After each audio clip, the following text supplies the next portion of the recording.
Ladies and gentlemen of YouTube, allow me to start off by apologizing for my absence. It has been quite a while. Things did not go quite to plan, but in the end have worked out good for me. The move is pretty much over.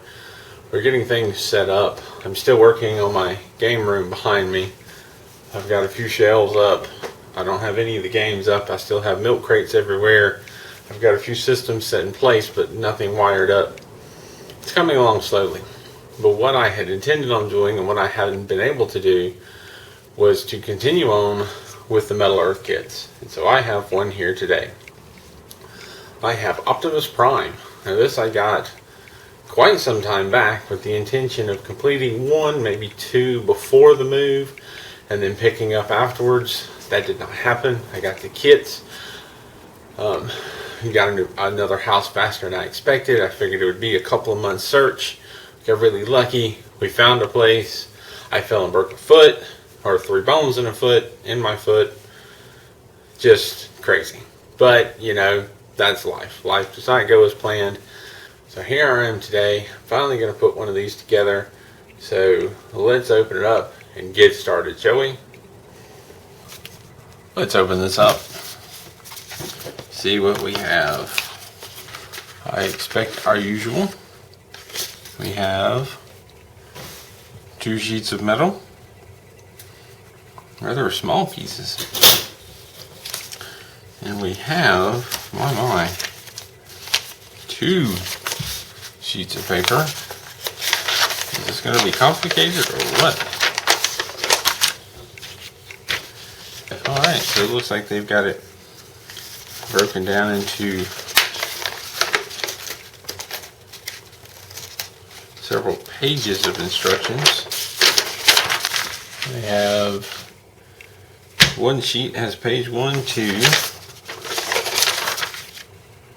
3, 4, and over here is 5, 6, 7, and 8. Okay, and this is different. They have some items that are colored.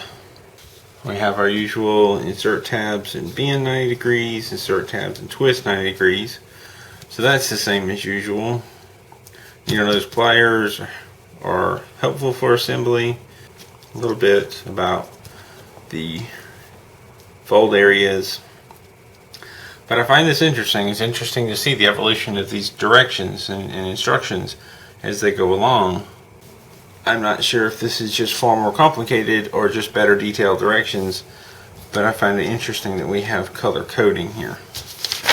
Okay, these 2 pieces look the same, so maybe that's it. Okay. Like is often the case, you have similar pieces, and they're more than one location. So we got this little green piece here, we have another one here, and another one here. So perhaps that's there to help you find the similar pieces, whereas that can be troubling before. We have this yellow piece and then a similar one. You have this red and a similar one.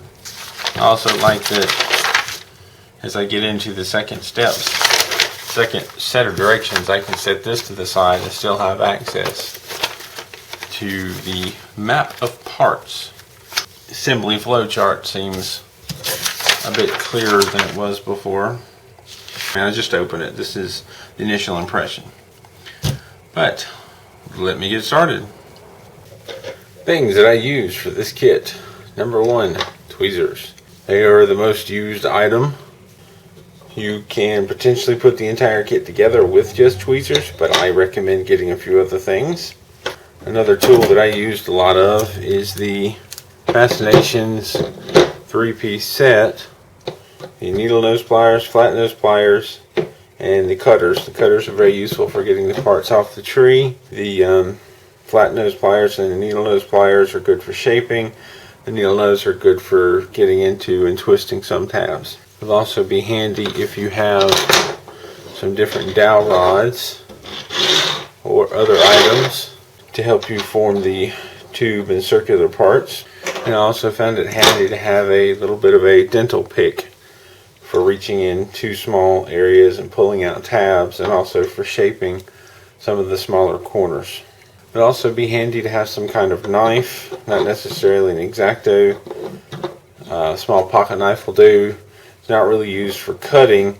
It's just something narrow that you can get into some tabs and bend them over because some of the tabs are so close together.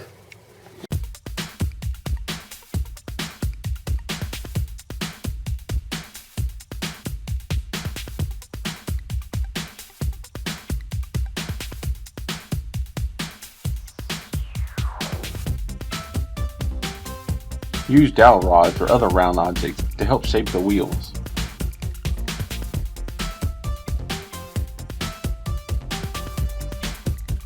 I used pliers to bend a number of pieces because they were so small.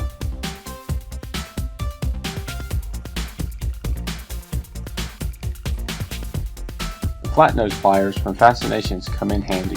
I also use them to carefully bend and shape curved parts.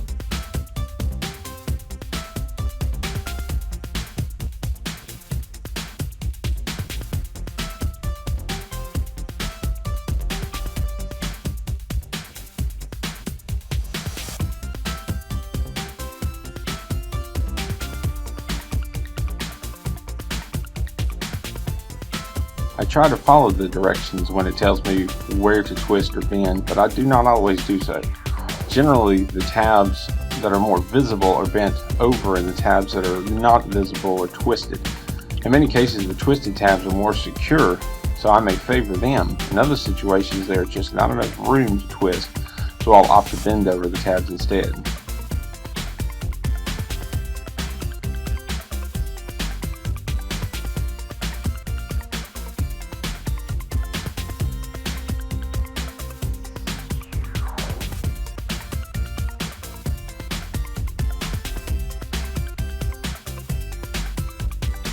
There are several pieces that have a couple of bend joints. One bends very far inward and one bends slightly outward. This causes the piece to look indented and makes for a nice 3D effect.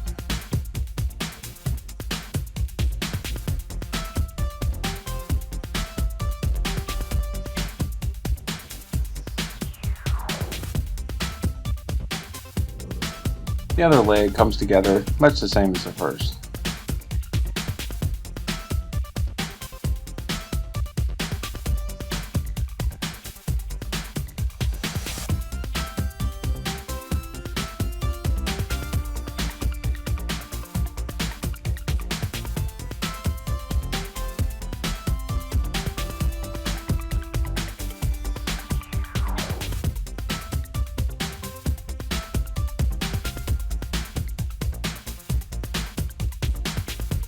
Sometimes the tabs slide right into place, but often you will need to make several adjustments to the tabs for the parts to fit together.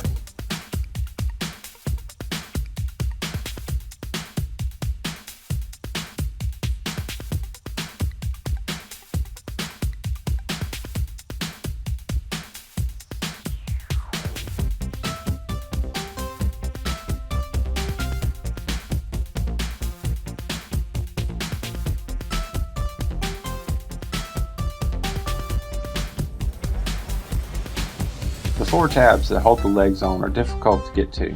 I was able to secure them with the needle nose pliers. After twisting the tabs, I bend them over a little as well.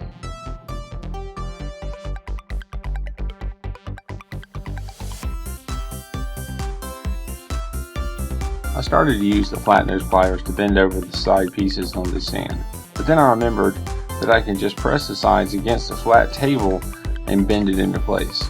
Keeps it from being warped.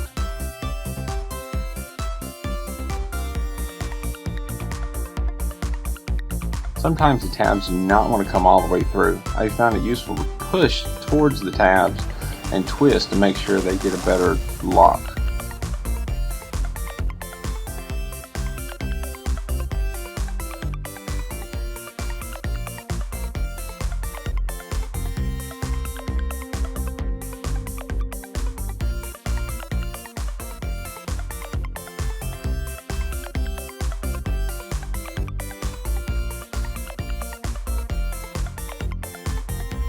Unfortunately, my camera memory became full and missed me trying to attach the bottom of the chassis together. I tried for over 10 minutes before I realized I had missed a part of the instructions that had said to bend the top of the legs inward and down a little, giving it enough room to connect easily.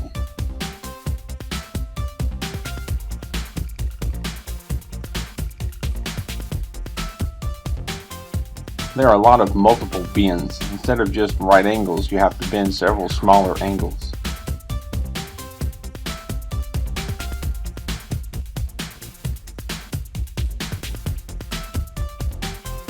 Sometimes it takes a bit of fiddling and adjustment to fit parts together.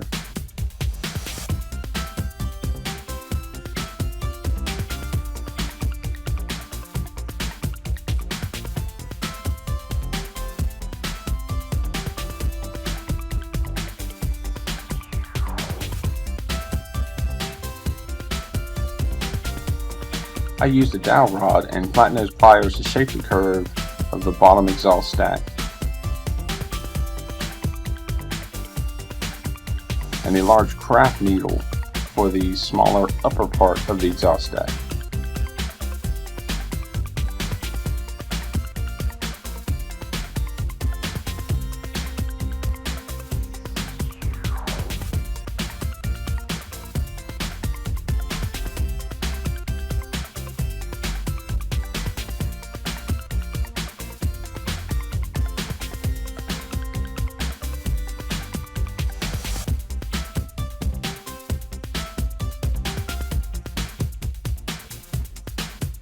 The little small pieces that ultimately join the arms to the body go on in a very specific way, so be careful.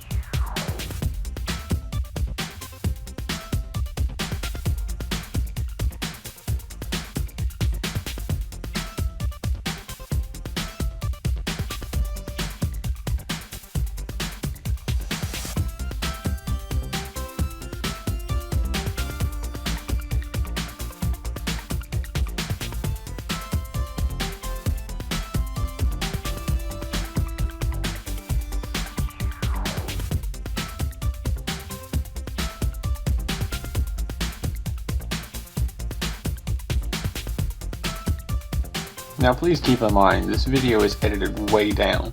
It was more than 3 hours of footage to start with. I edited out a lot of my searching for parts, studying the directions, and also parts where I sometimes try multiple times to get parts to fit together. This video might make it look like all the parts come together easily, but it does take some time and work and adjustment.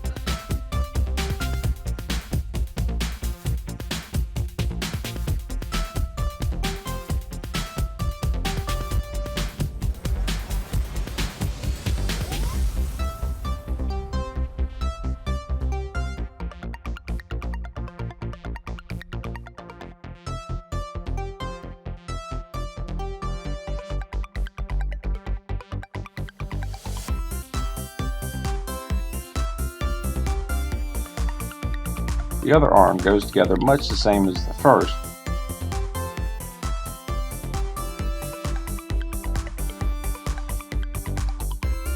Be sure to put the small rectangular arm connector pieces on the right way.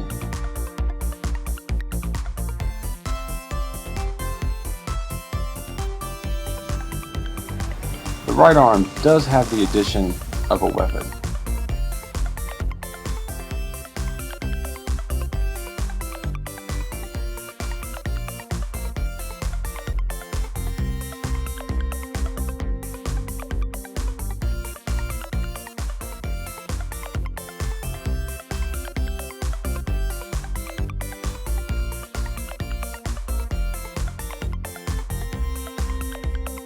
Sometimes tabs are so close to other parts that I have to use a knife to pry them out enough to grab them with tweezers to be able to twist them.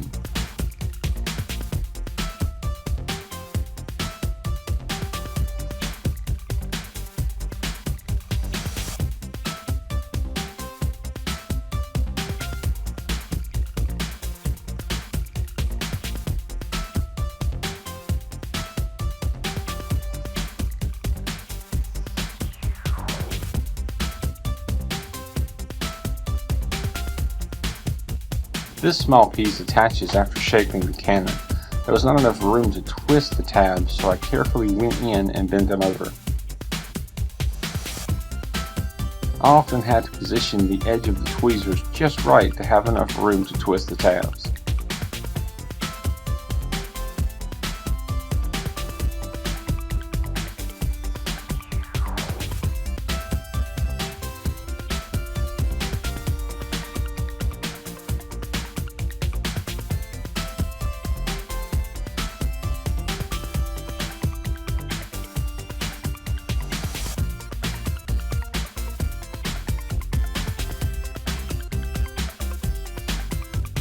When I had attached the gun to the arm, there was very little room to twist the tabs. If I remember correctly, I twisted one and bent the other 2 or 3 over.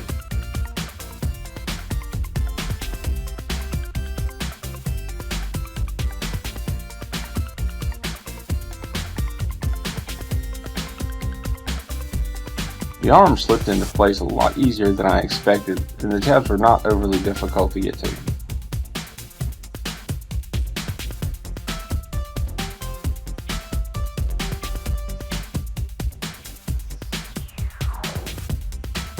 You have to bend some pieces inwards and other pieces outwards.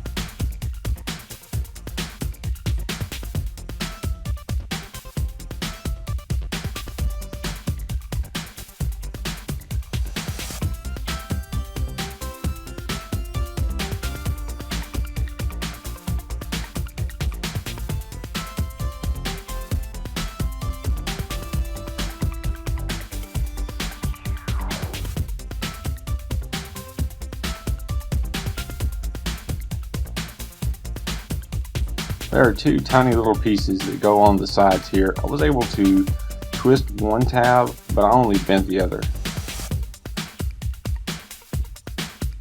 Now on to the tiny pieces of the face.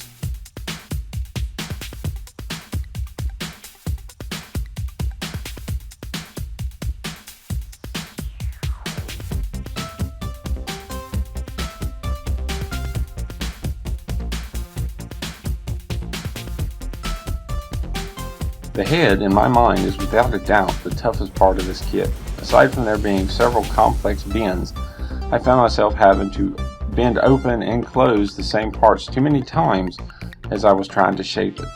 I was near to breaking them, and I'm a bit surprised that I finished without breaking off a large piece of the head.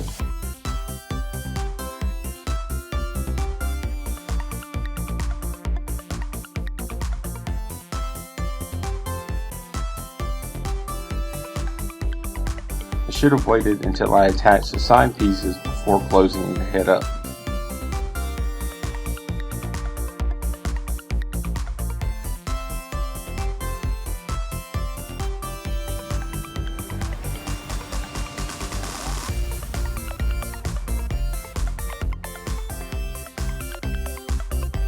I accidentally pushed one piece in too far. I used a dental tool to pull the piece back out and use the tool also to finish shaping the top of the head.